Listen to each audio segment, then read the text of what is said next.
Hello guys, welcome to Learn with Pinky. Today I will show how to do structural analysis of the cantilever beam in HyperMesh. Uh, for this, I have an example, the cantilever beam problem. The cantilever beam having a span of 100 mm, a point load at the edge, 1000 Newton. The cross section is 10 mm into 10 mm, and the Young's modulus I have used is 210 gigapascals, and the analytical calculations I have 1.9 mm.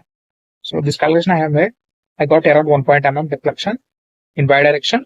So we will perform the same analysis in HyperMesh and we will see whether we are getting the same results or not. So let's move on to HyperMesh. If you ask me why you are doing in HyperMesh, HyperMesh is a very good software for PA engineers. It is having a wide range of meshing capabilities and supports accurate results. So now, after entering into HyperMesh software, the interface should be like this. Here session model should be there. Then here file, solver interface, all the operations should be there. So now the model, first we have to create the material. Select right click here, create the material. Or else you can simply go to model and you can create from here. For me it is very convenient to create from here. So now I will specify the material name as steel. So then I will place my cursor here and I will confirm the first 4 values. So now if you ask me why this is mat1, mat1 is isotropic material, mat2 is anisotropy material. In that there are different types of materials are there. So you should select when we are doing this analysis. So now I will close this one. So material has been created. Now I have to create line body. If you ask me why you are creating a line body, you can import a 3D geometry from other software. You can import, but you cannot get accurate results. So a beam is always a 1D element. We should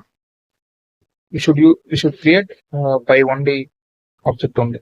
Then only we will get accurate results. So now I will adjust like this plane, and I will create a line at here. Then I will press on escape button. I will select this dimension, and I will select this. I will give 100 mm. Then again I will select this dimension and select this vertex in this middle horizon, and I will give 50. So now my line is exactly at middle. So my line has been created. So now I have to give section for this beam. So now I will give a rectangle cross section to this beam. You can see create beam section here, or else you can go to 1D. You can select the beam section here. For me, it is convenient to select the beam section from here. So now it should be standard and it should be P bar, and you can see the dimension, the breadth and depth has been automatically given 10 into 10. For me, in our problem, we have 10 mm into 10 mm cross section.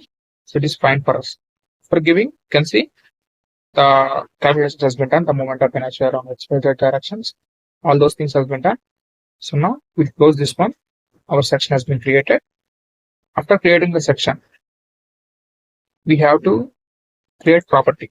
Select here, create property, or else you can go to model and you can select. It should be P beam because we are doing beam analysis. You can find here P beam and specify the material, this one, and specify the beam section, this one, which we have created now, and close. Now you have to give property to this component. You can see the property has been unspecified. We have to specify the property. The material automatically it has been taken. So now we have given the components, property, and the beam section. Now we have to mesh this one. Select here mesh option and select this line and edit the element category. Make this as B1D and the property should be which we have selected now.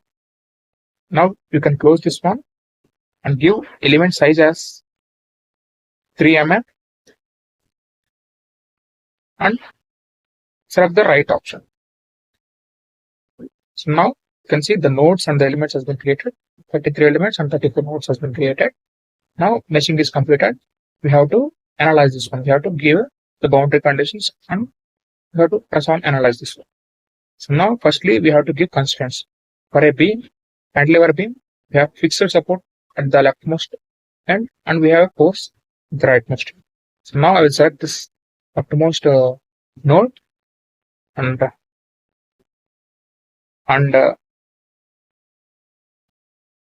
I will press on this tick button. Then all directions should be arrested for fixed support.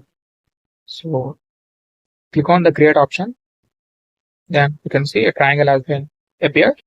It represents it has been fixed support. Now we'll set the force at here loads and we will give this node, press on tick option and we'll give the direction y as 1 and z as 0 and we'll give the magnitude minus 1000 Newton.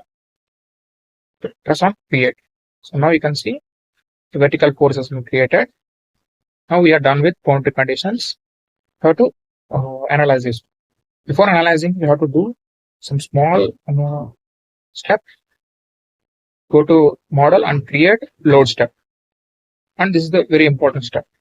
So we have to define this analysis as linear static and we have to give the SPC and we have to give the load.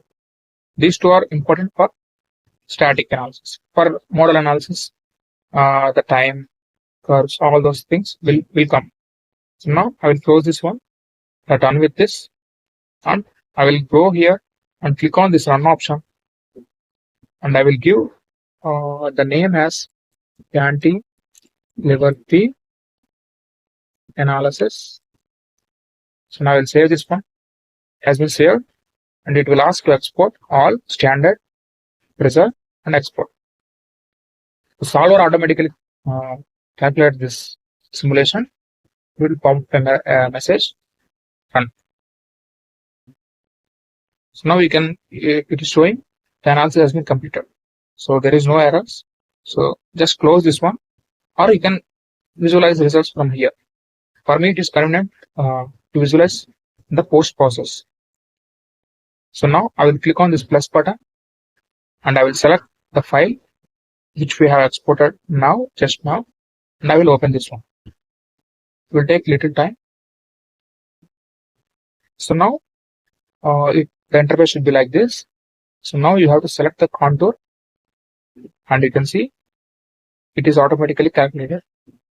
Then you have to give entities auto, then close. So now contour has been generated. You can see you have to select this tick option. So now the result has been generated. If you want to visualize this in 3D, you have to select this option and you have to select 1D beam as 3D. So now you can see the 1D line has been turned to a 3D element. So now if you click on the play button, it will play the animation.